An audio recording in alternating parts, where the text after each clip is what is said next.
நேர்கள் அனைவருக்கும் வணக்கம். இது உங்கள் ஷாலினி பிளஸ் வழங்கும் மனம் திறந்து பேசுவோம் நிகழ்ச்சியில் தினந்தோறும் மன அழுத்தம் குறித்த பிரச்சனைகள், மனநலம் குறித்த பிரச்சனைகள், முக்கியமாக குடும்ப பிரச்சனைகள், அவற்றுக்கான தீர்வுகள் பற்றி இந்த நிகழ்ச்சியில் தினந்தோறும் பார்த்துட்டு இருக்கோம். இதை பற்றி பேசுறதுக்காக டாக்டர் சுபா சார்லஸ் அவர்கள் நம்முடைய இருக்காங்க. மேடம் தினந்தோறும் சிறந்த ஆலோசனைகள் நமக்காக வழங்கிட்டு இருக்காங்க. அந்த வகையில் இன்றைக்கும் நிறைய ஆலோசனைகள் வழங்க இருக்காங்க. ஸோ உங்களுடைய பிரச்சனைகளை இந்த நிகழ்ச்சியில் தெரிவிக்கணும் அப்படின்னா டிவியில் தெரிகிற 044 அப்படின்னு ஸ்டார்ட் பண்ணுற அந்த நம்பருக்கு கால் பண்ணுங்கள். உங்களுடைய பிரச்சனை என்னங்கிறத சொல்லுங்கள். வாங்க நிகழ்ச்சிக்கு போவோம். வணக்கம் மேடம். வணக்கம் மேடம். இப்போ பார்த்தீங்கன்னா இந்த மைண்ட் டைவர்ஷன் அப்படின்னு சொல்லுவாங்க. ஸோ இப்போ நம்ம ஒரு விஷயத்துல கான்சென்ட்ரேட் பண்ணிருக்கும் போது திடீர்னு யாராவது உள்ள போந்து நம்ம மைண்டை டைவர்ட் பண்ணிடுவாங்க. நமக்கு அந்த விஷயத்துல அப்படியே போயிடுவோம் நம்ம. ஸோ அதுல போயிடுவோம். ஸோ பொதுவாகவே மைண்டு உண்மையாலுமே அந்த மாதிரி மைண்ட் டைவர்ட் பண்ண முடியுமா, இல்லை அவங்க வலுக்கட்டாயமா திணிச்சு அதை டைவர்ட் பண்றாங்களா? மைண்டு ஈஸியாக டைவர்ட் ஆகும். ஓகே, சரியா? ஸோ அட்டென்ஷன் அண்ட் கான்சன்ட்ரேஷன் தான் ரொம்ப இம்பார்ட்டண்ட்டு. ஸோ ஒரு விஷயத்தில் கூர்ந்து கவனம் செலுத்த முடியும், அதில் கான்சென்ட்ரேட் பண்ண முடியும் அப்படிங்கிறது ஒரு பெரிய பவர். ஸோ மைண்ட் ஈஸியாக டைவர்ட் ஆகும். தடால்னு ஒரு சத்தம் கேட்டாலோ இல்லை யாராவது திடுதுப்புன்னு வந்தாலோ. ஸோ ஐம்புலன்கள் எப்பவும் நம்ம சுற்றி உள்ள வேர்ல்டுக்கு அலர்ட்டாகவே இருக்கும். இதுக்கு மேலே நம்ம internal thinking, internal thoughts. So நான் உங்களுக்கு சொன்ன மாதிரி எஃபெக்டிவ் கான்சன்ட்ரேஷன் டைம் 2 மினிட்ஸுங்காங்க. ஸோ இந்த கான்சன்ட்ரேஷன் டைம் 2 மினிட்ஸுக்கு மேலே நம்ம சிந்திக்கும் ஒரு விஷயத்தில் கவனம் செலுத்தும் போது வேறு தாட் கூட வராமல், வெளிப்புறங்கள் இல்லை, தாட் கூட வராமல் ஒன்றுலையே கான்சென்ட்ரேட் பண்ண முடியும்னா ரொம்ப நல்லது. மைண்டு அடிக்கடி டைவர்ட் ஆகிக்கிட்டே தான் இருக்கும். ஸோ அதோடைய குணமே அதுதான். மனம் ஒரு குரங்கு அப்படிம்பாங்கல்ல. ஸோ மனசு வேறு வேறு விஷயத்துக்கு, ஏன்னா ஒன்றுலையே கான்சென்ட்ரேட் பண்ண முடியாது, அது அலர்ட்டாக இருக்கணும், எக்ஸ்டர்னல் வேர்ல்டுக்கு அலர்ட்டாக இருக்கணும்னு தான் மைண்டு படைக்கப்பட்டது. இப்போ அந்த காலத்தில் மனிதர்கள் உருவாகும் போது, எவல்யூஷனில் வரும்போது ஒரு ஜங்கிள், ஒரு பெரிய காடுகளில் தான் நம்ம இருந்தோம். ஸோ மைண்டு மாறி மாறி அட்டென்ஷன் கொடுக்க வேண்டியது ரொம்ப முக்கியமானதாக இருந்தது. ஓகே மேடம், நீங்கள் சொன்னீங்க இப்போது நிறைய பேர் மைண்டு டைவர்ட் ஆகுறதுங்கிறது ஒரு இதுதான் அப்படிங்கிற மாதிரி சொன்னீங்க. இன்னும் ஒரு சிலர்லாம் பார்த்தீங்கன்னா நம்ம எவ்வளோ டைவர்ட் சேஞ்ச் பண்ணாலும் மாற மாட்டாங்க. ஸோ அந்த ஒரு கான்சென்ட்ரேட் ஒர்க்லேயே தான் இருப்பாங்க. ரேர் பீப்புள்ஸ் அந்த மாதிரி. ஸோ அவங்கள பற்றி பேசுறதுக்கு முன்னாடி ஒரு காலர் இருக்காங்க, பேசிடலாம். ஹலோ, வணக்கம். வணக்கம்மா, எங்கேருந்து கால் பண்ணுறீங்க? ஓகேம்மா, உங்களுடைய பிரச்சனை என்னங்கிறத சொல்லுங்கள், கொஞ்சம் சத்தமாக பேசுங்க. ஹலோ ஹலோ ஹலோ, பேசுங்கம்மா, சொல்லுங்கள், உங்களோட பிரச்சனை என்னங்கிறத சொல்லுங்கள். சரிம்மா. ஹலோ, உங்கள் டிவி வால்யூம் கம்மி பண்ணிருங்கம்மா. நீங்கள் டிவி பார்த்துட்டு பேசுகிறீங்கன்னு நினைக்கிறேன். டிவியை பார்த்துக்கிட்டே இருக்காதீங்க. ஹலோ மேடம், என் வீட்டுக்காரர் என்னை ரொம்ப டிஸ்கரேஜ் பண்ணியே பேசிட்டே இருக்காரு. டிஸ்கரேஜ் பண்ணி பேசுகிறாரா?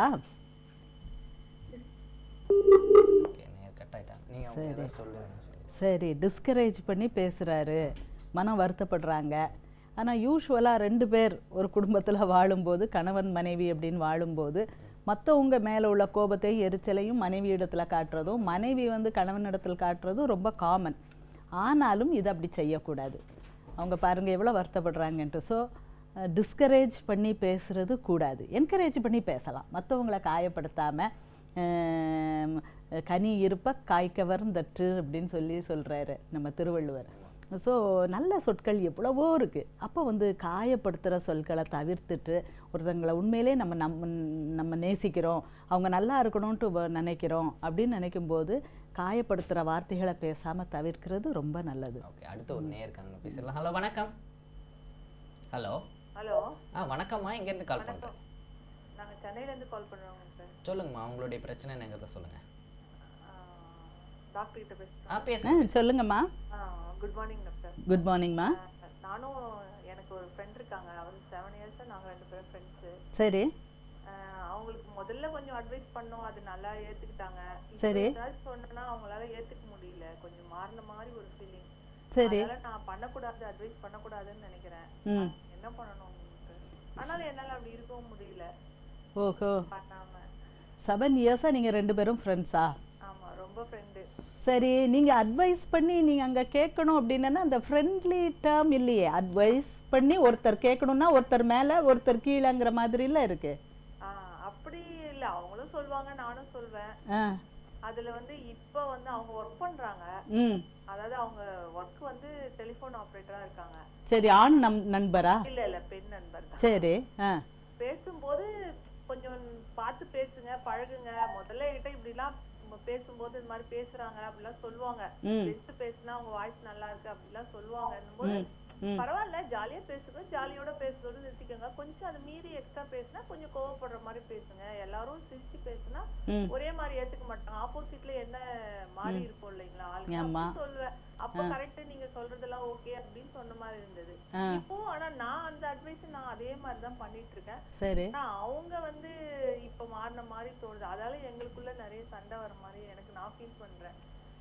சரி, அது வேண்டான்னு நிப்பாட்டணும்னா என்னால அப்படி நம்ம ஃப்ரெண்டு ஏதாவது தப்பாயிடுச்சுன்னா அதுக்கும் எனக்கு அப்படியும் மனசு ஒத்து போல.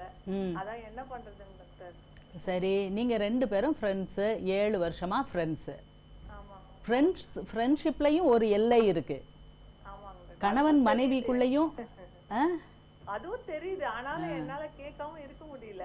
சரி, அவங்களுக்கு இப்போ ஒவ்வொருத்தருக்கும் ஃப்ரீ வில் அப்படிம்பாங்க. அதாவது அவங்கவுங்களுக்கு அவங்கவுங்களுடைய ஃப்ரீடம் இருக்கு. சரியா? ஸோ ஒருத்தங்க வந்து நிறைய பேர் வந்து நம்ம சொன்னா திருந்த மாட்டாங்க, கொஞ்சம் போய் முட்டி தான் திரும்புவாங்க. அப்போ நீங்க ஃப்ரெண்டுன்னா என்ன செய்யணும்? முட்டி போய் திரும்பினாலும் அவங்கள ஏற்றுக்கிட்டு அவங்கள அப்பமும் அரவணைச்சிட்டு அப்படி இருக்கணும். அதான் ட்ரூ ஃப்ரெண்ட்ஷிப்பு. அவங்க நான் சொன்னதை கேட்கல, அப்போ நான் ஃப்ரெண்டா இருக்க மாட்டேன், நான் கொஞ்சம் ஒதுங்கிக்குவேன். அது ஒதுங்க முடியல என்னால. அவங்கள அப்படி என்னால அவங்க வேண்டாம் நீங்க சொல்லாதீங்க எனக்கு தெரியும்னு சொன்னாலும் என்னால அப்படி இருக்க முடியல. நான் அதை சொல்லிட்டே தான் இருப்பேன் அப்படின்னு நான் சொல்றேன். பரவாயில்ல, நீங்க கொஞ்சம் சொல்லிக்கிடலாம், கொஞ்சம் அமைதியா இருக்கலாம்.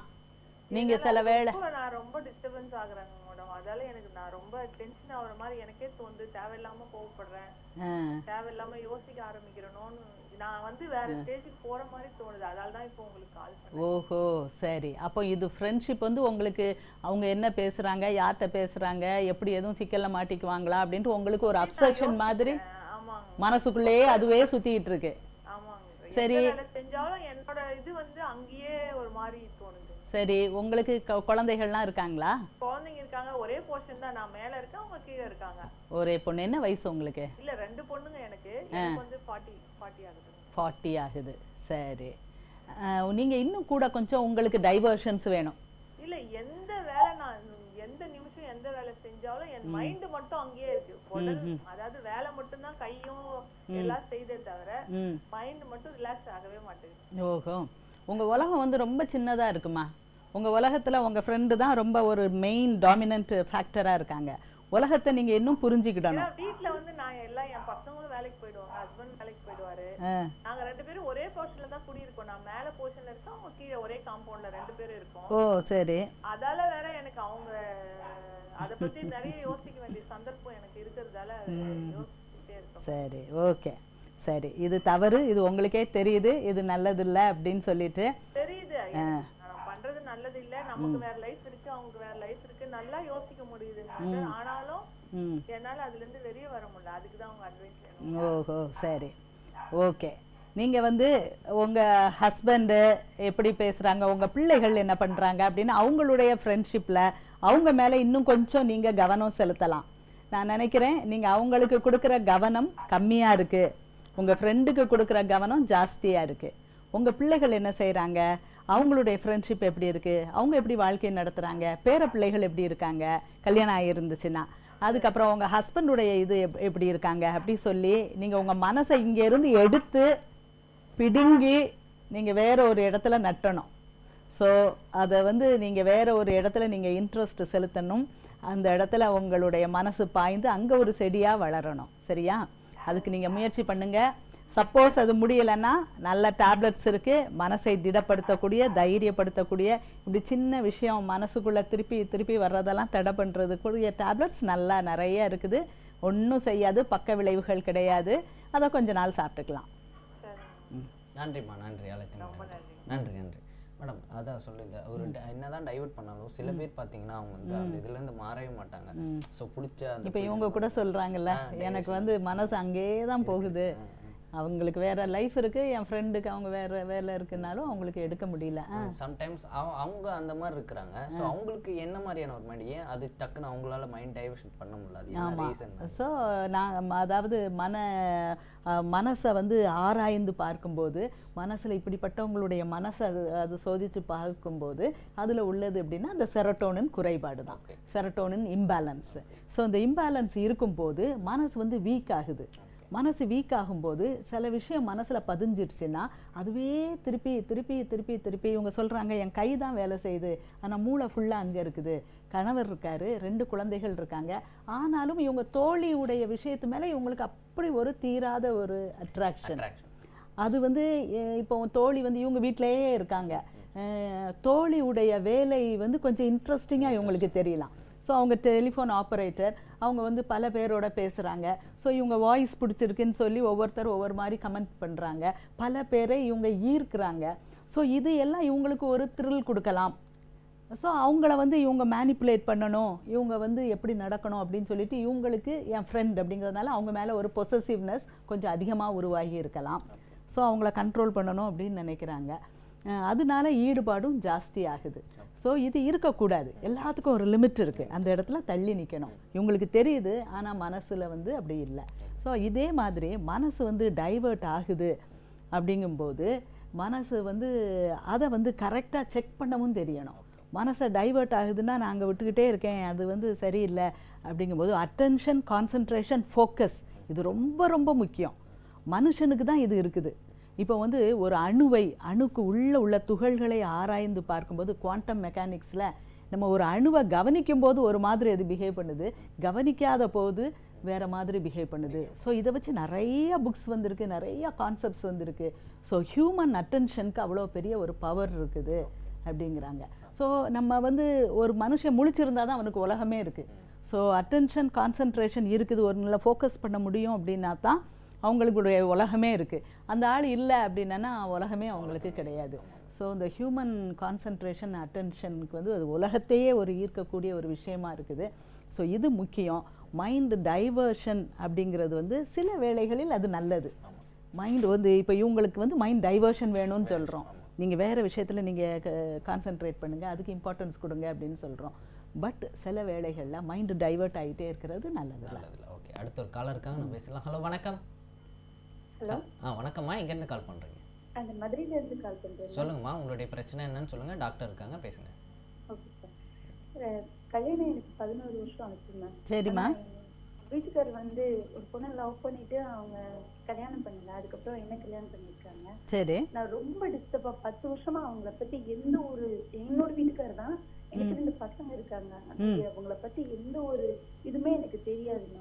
சரி. என்ன பண்ணுறாங்க, என்ன வேலை பார்க்குறாங்க, அவங்கள பத்தி எதுவுமே தெரியாமலே வச்சிருக்காங்க. கேட்டா அதுக்கான பதிலும் வர மாட்டேங்குது. அதுமே விட கேவலமா இருக்கேன் மேம். நான் என்ன எடுக்கிறதுன்னு தெரியல, முடிவு எடுக்கிறேன். அம்மா கிட்ட சொல்லவும் பயமா இருக்கு. பாவம் அம்மா ரொம்ப கஷ்டப்பட்டு கல்யாணம் பண்ணி வச்சாங்க. அதனால அம்மா கிட்டையும் சொல்லாம பேலன்ஸ் பண்ணலாம், கொஞ்ச நாளாயிரும் மாறிடுவாரு. நானும் 10 வருஷம் ஆச்சு மேம். சரி, இப்போ நீங்க அதுக்கு பத்தி ஏன்மா கவலைப்படுறீங்க? எல்லாரும் ஒருத்தரை லவ் பண்ணுவாங்க, இன்னொருத்தரை கல்யாணம் பண்ணுவாங்க. இல்ல மேம், அவங்க கடந்த கால வாழ்க்கைய பத்தி கேட்கல. ஆனா அவங்க இப்போ எனக்காகவும் என் பிள்ளைகளுக்காகவும் இருக்க மாட்டேங்கிறாங்க. ஏன் இருக்க மாட்டேங்கிறாங்கன்னா பொண்ணோடயே இருந்துட்டே இருக்காங்க மேம். அந்த பொண்ணோட வாழ்றாரா? ஆமா மேம். வாழ்றாரு, நீங்க கற்பனை பண்றீங்களா இல்ல உண்மையிலே வாழ்றாரா? நான் நிறைய தடவை பாத்திருக்கேன், செல்போன்ல எல்லாம் பேசுறாங்க. நான் அந்த பொண்ணு பார்த்தது இல்ல, செல்போன்ல பேசுறாங்க, அங்க அடிக்கடி போறாங்க. டெய்லி வீட்டுக்கு வந்துடுறாரா? வராங்க மேம், இடையில வருவாங்க. 2 days 3 days கழிச்சு வராங்க. 2 days 3 days கழிச்சு வர்றாரா வீட்டுக்கு? வராங்க மேம். ஆனா வந்துடுறாரு. வந்துடுறாங்க. சரி, உங்களுக்கு செலவுக்கு எல்லாத்துக்கும் பணம் கொடுக்குறாரா?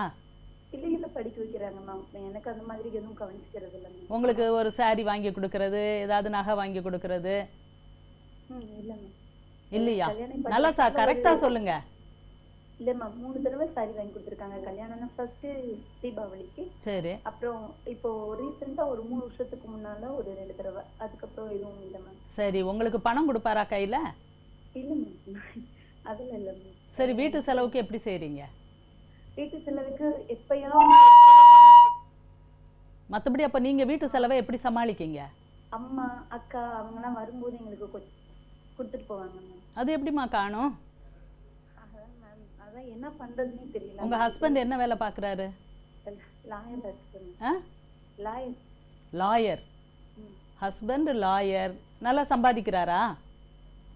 அப்படிதான் மேம் சொல்றாங்க. இவங்களை பத்தி எனக்கு எந்த டீட்டெயிலும் தெரியாது மேம். வெளியில சொன்னா அசிங்கம், எதுவுமே தெரியாது. அவர் பேரை தவிர எதுவும் தெரியாது. அவர் பேரை தவிர எதுவும் தெரியாது. என்னம்மா இது? அவரோட இது எனக்கு எதுவும். அவங்க அம்மா அப்பாவையாவது தெரியுமா உங்களுக்கு? அவங்கள தெரியும் மேம். அவங்க தானே பண்ணி கல்யாணம் பண்ணிட்டாங்க. சரி. அப்போ என்ன அவர் பேரை தவிர எதுவும் தெரியாது அப்படிங்கிறீங்க? லாயர்னு தெரியும். காலையில வீட்டுக்கு போறாரு, நைட்டு வராரு, 2 நாளைக்கு ஒரு தடவை வருவாரு. பிராக்டிசிங் லாயரா? கேட்டு பார்த்தாங்க மேம். என்ன சொல்றாங்கன்னா அவங்க அம்மா அப்பா கொஞ்ச நாளைக்கு அப்படித்தான் இருப்பான் மேம், கொஞ்ச நாளைக்கு அட்ஜஸ்ட் பண்ணிக்க அப்படின்னு மட்டும் சொல்றாங்க மேம். கொஞ்ச நாளைக்கு இருந்தா கொஞ்ச நாளைக்கு இருந்தா, அதுவும் 10 வருஷம் ஆச்சு. அதை என்ன முடிவு எடுக்கிறேன்னு தெரியல. அம்மாட்ட சொல்லிடலாமான்னு பாக்குறேன், உங்கள்கிட்ட கேட்டுட்டு பாக்கலாம். ரொம்ப டார்ச்சர், நான் தலை வலிக்குது மேம். யோசிச்சு பிள்ளைகளோட லைஃப் யோசிச்சு ரொம்ப பயமா இருக்கு. சரி, இன்னும் நீங்க வந்து கொஞ்சம் விஷயத்த ரொம்ப பெருசுபடுத்தி பாக்கீங்களோன்னு எனக்கு தோணுது. ஏன்னா இப்போ வந்து எல்லாருக்கும், அதாவது ஒரு செக்ரட்டரின்னு இருப்பாங்க, ஒரு ஃப்ரெண்டுன்னு இருப்பாங்க, அப்படி பல பேருக்கு வந்து, பல ஆண்களுக்கு வந்து கொஞ்சம் பெண் நண்பர்களோ தோழிகளோ இல்லை அப்படி செக்ரட்டரி மாதிரியோ யாராவது இருக்கிறது சகஜம். ஸோ இப்போ உங்கள் ஹஸ்பண்ட் வந்து ஒரு லாயராக இருக்காரு, இன்னொரு பெண்ணோட தொடர்பு வச்சுருக்காரு அப்படிங்கும்போது அது எந்த வகையான தொடர்பு? நீங்கள் முதல்ல ஸ்டடி ஆகணும். நீங்கள் எவ்வளோ டென்ஷன் ஆகக்கூடாது. எப்போ போவாரு உங்க வீட்டுக்காரு, நான் எப்போ வர அப்படின்னு கேக்குறாங்க. அது எப்படிமா நல்ல ஃப்ரெண்ட்ஷிப்பா இருக்க முடியும்? உங்க ஹஸ்பண்ட் எப்போ போவாரு, நான் எப்போ வரவா? நான் எப்போ வர, அவர் எப்போ உங்க வீட்டுக்காரர் எப்போ போவாருப்பா, நான் எப்பப்பா வர அப்படிங்கிற அந்த பொண்ணு கிட்ட கேக்குறது, அது எப்படிமா நல்ல ஃப்ரெண்ட்ஷிப்பா இருக்க முடியும்? ஓஹோ, சரி. இதை மட்டும் வச்சுட்டு நீங்க கன்க்ளூஷன் ஜம்ப் பண்ண முடியாது. அதான் மேம் என்ன பண்றதுன்னே தெரியல. அதான் உங்களை கேட்டுக்கலாம். சரி, இப்போ பொறுமையா இருங்க. முதல்ல பொறுமையா இருங்க, தைரியமா இருங்க, கவலைப்படாதீங்க. தலை வெடிச்சிடும் எனக்கு அப்படிலாம் பண்ணாதீங்க, அப்படிலாம் போக விடாதீங்க. இப்போ நீங்கள் கல்யாணம் ஆகி நீங்கள் அவருக்கு லீகல் ஒய்ஃப், சரியா? அது சமுதாயம் சட்டம் கொடுக்குற ஒரு மிகப்பெரிய ஒரு அந்தஸ்து உங்களுக்கு. உங்களுக்கு 2 பிள்ளைகள் இருக்காங்க. உங்கள் கணவர் மூலமாக 2 பிள்ளைகள் இருக்காங்க உங்களுக்கு, சரியா? இப்போ நீங்கள் ஒரு ராணி, ஒரு குட்டி ராணி, ஒரு உங்கள் வீட்டுக்கு, உங்கள் சின்ன ராஜ்யத்துக்கு நீங்கள் ஒரு ராணி. இப்போ நீங்கள் டென்ஷனே படக்கூடாது. இப்போ இன்னொரு யாரோ ஒரு பெண் மூலமாக உங்களுக்கு ஒரு த்ரெட் வருதுன்னா நீங்கள் இன்னும் கொஞ்சம் ஸ்ட்ராங் ஆகணுமே ஒழிய, நீங்கள் வீக்காகி எனக்கு அழுதுருவேன், நான் இது பண்ணிடுவேன், தலை வெடிச்சிரும் அப்படிலாம் நினைக்கக்கூடாது.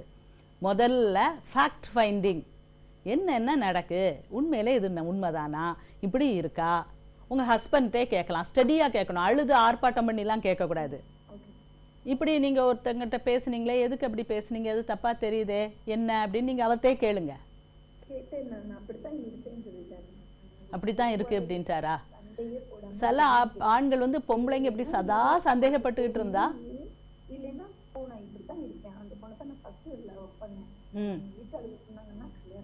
அந்த பெண்ணுக்கு கல்யாணம் ஆயிடுச்சா? ஓ, ஹஸ்பண்ட் இருக்காரு. அம்மா கிட்டே யாரும் சொல்லுவாங்க, எனக்கு அப்பா இல்லை, அம்மா கிட்ட சொல்லுவாங்க. சரி, கொஞ்ச நாள் பார்ப்போம், நல்லா நடக்குதுன்னு பார்ப்போம். ஓ, சரி, ஓகே. கொஞ்சம் சத்தமா பேசுங்க. சரி, நீங்க உங்க மாமனார் மாமியார்ட்ட சொல்றதுக்கு வெயிட் பண்ணுமா, கொஞ்சம் பொறுமையா இரு அப்படின்னு சொல்றாங்களா? அவங்களுக்கு எல்லாமே முன்னாடியே தெரியும் போல மேம். உங்களுக்குள்ள தாம்பத்திய உறவு இருக்கா? இல்ல மேம், தீட்சை எடுத்துட்டு தான் போய் சொல்லிட்டாரு மேம். என்னமா? தீட்சை எடுத்துட்டேன், அந்த மாதிரிலாம் எதுவும் இல்லை மேம். 2வது பையன் பிறந்ததுக்கு அப்புறம் எதுவும் கிடையாது. ஓஹோ, சரி. 2வது குழந்தைக்கு அப்புறம் உங்களுக்குள்ள தாம்பத்திய உறவே கிடையாது? கிடையாது மேம். ஒரு 6 வருஷம் ஆச்சு. இதோட 4 வருஷம் ஆச்சு. ஓகே, சரி. நீங்கள் கணவர் வரும்போது அவரை வந்து நீங்கள் அட்ராக்ட் பண்ணுறதுக்கு என்னெல்லாம் பண்ணுறீங்க? நல்லா சமைச்சு கொடுப்பீங்களா? அவங்க லேட் நைட்டா வருவாங்க மேம், ஏர்லி மார்னிங் போயிடுவாங்க மேம். நம்ம சமைச்சு வச்சாலுமே அது அவங்க சாப்பிட்ற மாதிரி தெரியல. நான் என்ன சமைச்சாலும் நல்லா இருக்குன்னு கூட சொல்லவும் மாட்டாங்க. ஓஹோ, சாப்பிடுவாரா? சாப்பிடுவாங்க மேம். என்ன சாப்பிடுவாரு? சத்தமே இல்லாம சாப்பிடுவாங்க. என்ன பண்ணுன்னு கேட்டா எனக்கு யார் பண்ணிடுவாங்க, அது எதுவும் சொல்லிக்க மாட்டாங்க. ஓ, சரி. அப்படிதான் கல்யாணம் ஆன பிறகு அப்படிதான். அதனால தெரியல. சரி, இப்போ நீங்கள் தைரியமாக இருங்க. அதாவது அவருடைய விருப்பம் இல்லாமல் உங்களை கல்யாணம் பண்ணியிருக்காரு, ஆனால் 2 குழந்தைகள் இருக்காங்க. இப்போ நீங்கள் வந்து அவருடைய அட்டென்ஷனை அவரை நீங்கள் கவரணும், சரியா? நீங்கள் வந்து சட்டப்படி அவருடைய மனைவி, ஸோ உங்களுக்கு அந்த உரிமை இருக்குது. நீங்கள் உங்கள் மாமனார் மாமியார் சொல்கிற மாதிரி கொஞ்ச நாள் பொறுமையாக இருங்க, டென்ஷன் ஆகாதீங்க. ஓகே. எறும்பு ஊற கல் கூட தேயும் அப்படிம்பாங்க. எறும்பு ஊற கல் கூட தேயும். சரியா? கல் மனசை கூட நம்ம கரைச்சிடலாம். நீங்கள் சின்ன சின்ன விஷயங்கள், நீங்கள் பாட்டுக்கு உங்கள் பிள்ளைகளோட சந்தோஷமாக இருங்க. பிள்ளைகள் வெளியே போகணும், நான் பிள்ளைகளை கூட்டிகிட்டு போகணும், பிள்ளைகளுக்கு அது வேணும் இது வேணும்னு கேளுங்க. பணம் வேணும் அப்படின்னு சொல்லி கேளுங்க. சரியா? எனக்கு அதுக்கு வேணும் இதுக்கு வேணும், இந்த செலவு இருக்குது அந்த செலவு இருக்குது. நீங்கள் அம்மாவுடைய தயவுலையும் அக்காவுடைய தயவுலையுமே ரொம்ப நாள் வாழ முடியாது. நீங்கள் உங்களுக்கு உரிமை இருக்குது, எனக்கு இதுக்கு செலவழிங்க, இல்லை நீங்கள் எங்கள் கூட டைம் ஸ்பெண்ட் பண்ணுங்க, எங்கள் கூட வாங்க அப்படின்னு சொல்லி பொறுமையாக அன்பாக கேட்டு பாருங்க. சரியா? ஒரு வாரம் கேளுங்க, அடுத்த வாரம் நம்ம பேசுவோம் என்ன சொல்கிறாருன்ட்டு. சரியா? ஓகே. நன்றி மேம், நன்றி, அழுத்தம் நன்றி மேடம். நம்ம தொடர்ந்து இன்னும் நிறைய விஷயங்கள் பேசுவோம். நம்ம நிகழ்ச்சியில் ஒரு சின்ன பிரேக் எடுத்துக்கலாம். நேர்களே, மனம் திறந்து பேசுவோம் நிகழ்ச்சியில் ஒரு சிறு இடைவேளைக்கு பிறகு மீண்டும் தொடரும்.